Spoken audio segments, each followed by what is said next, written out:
Dear children, see, before coming to a fresh topic in today's class, let's have your attention or let's recapitulate what we have discussed in our previous classes.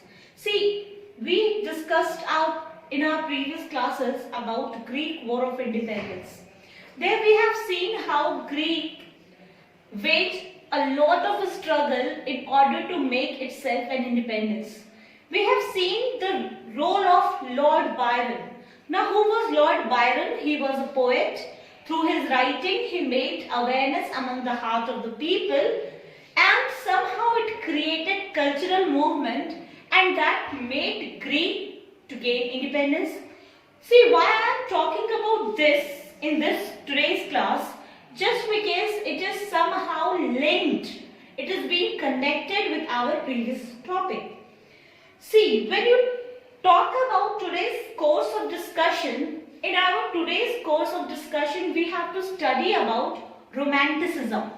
In today's course of discussion, we have to discuss about Romanticism. I will tell you soon, but before coming to that, let me tell you something about collective identity. See, what is collective identity and what is selective identity? Collective identity is something that's not only being related to me, it is being related to entire person in the country. Collective identity, if I say my name and if I say I belong to India, if I say peacock, if I say three-color flag, Tiranga Jhanda, Bharat ka, that three-color flag is not important only for me but for everybody. Once I say about Hindi or any official language of India, I am not saying only about me, I am indeed talking about all the individuals residing in India.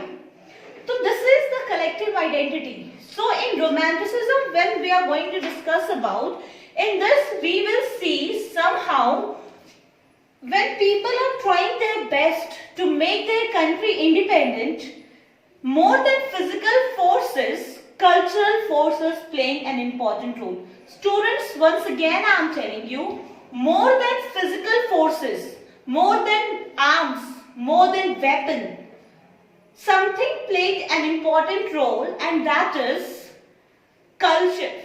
That is their tradition. That is the language. That is the flag. In this way, somehow you could see how the feeling of nationalism emerged. So, in today's class, we shall start about a topic, Romanticism.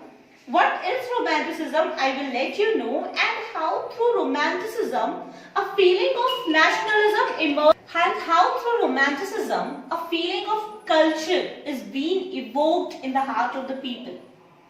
So, let's start. See, first we have to discuss about the romantic imagination and national feeling.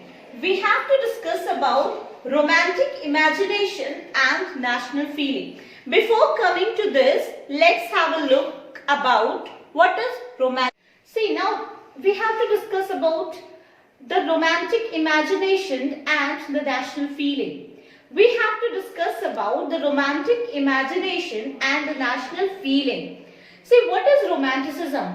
Romanticism is a cultural movement that sought to bring back the national sentiment through culture, through language, through different kind of process. But it is not at all related with weapon, physical forces or anything. See, students, in today's class, we have to pay our attention towards Romanticism. See, what is Romanticism? First of all, Romanticism is a cultural movement. Romanticism is a cultural movement. The person who believes, the person who is following the Romanticism is known as Romantics.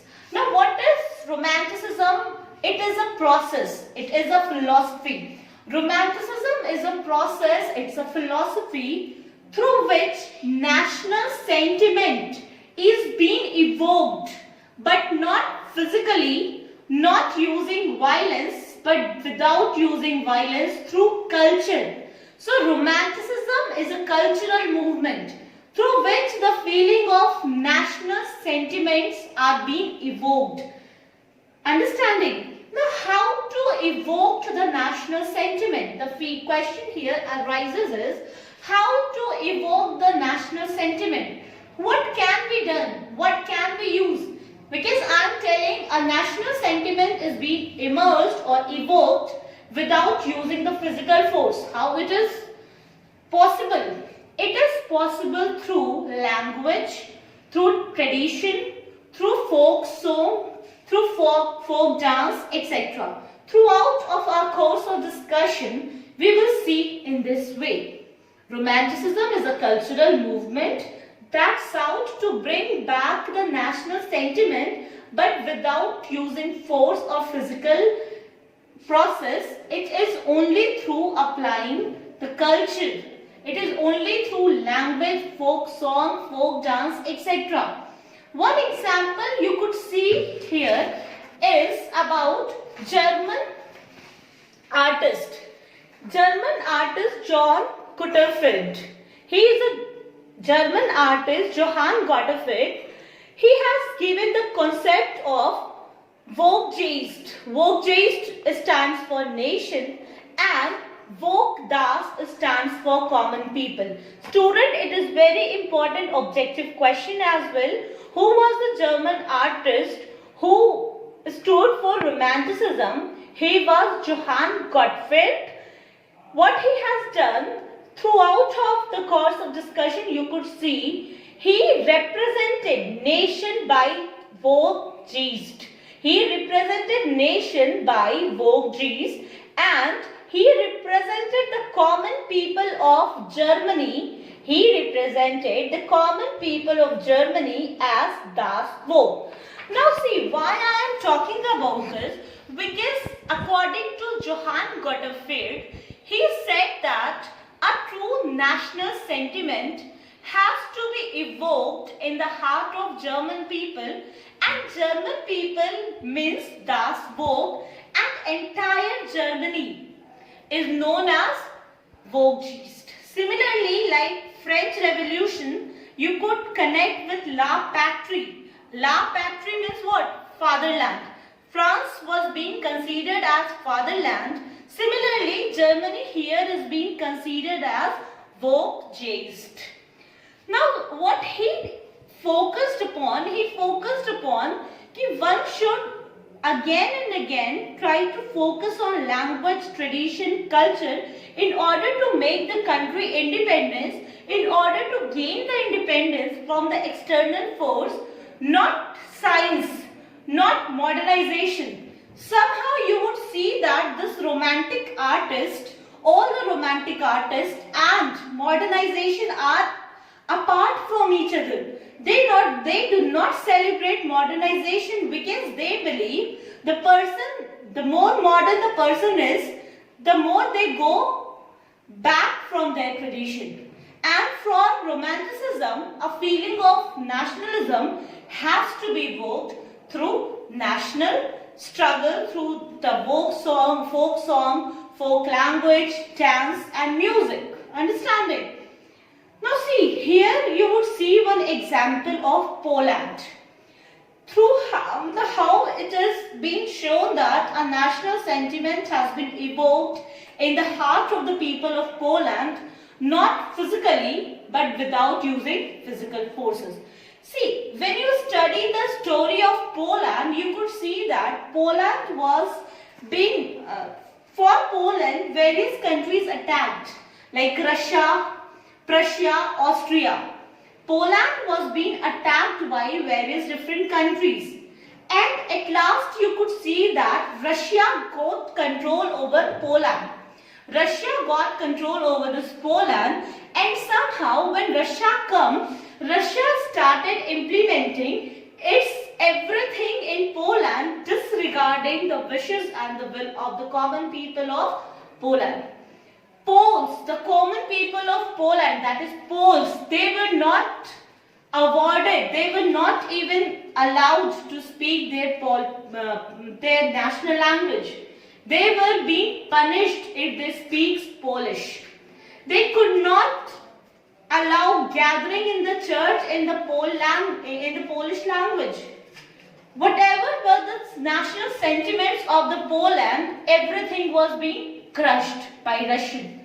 And it was being said that in the school of Poland, only Russian language would be taught. Now see, three powerful countries attacked Poland, that is Prussia, Austria and Russia. Out of this, Russia got control in Poland.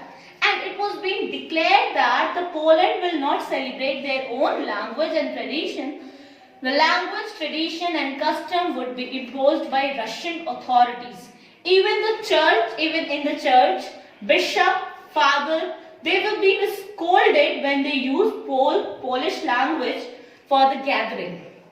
Now what they did their struggle so hard. Poland, the people of Poland, they struggled so hard to gain independence against Russian authorities. They used the national language. They used language to wage a war against in Poland. So now students, one thing is very clear in this discussion is, whenever we talk about nationalism, nationalism is a feeling of love and respect that one is having in their heart for their country. Similarly, we have seen in the course of discussion about Greek, we talked about France, and this time we are talking about Poland. Poland is being ruled by Russian Empire. Russia got control in Poland and somehow everything was under the control of Russia only.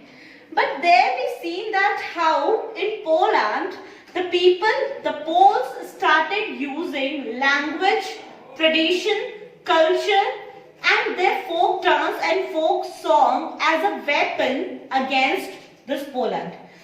Now you have to search, you have to discuss that two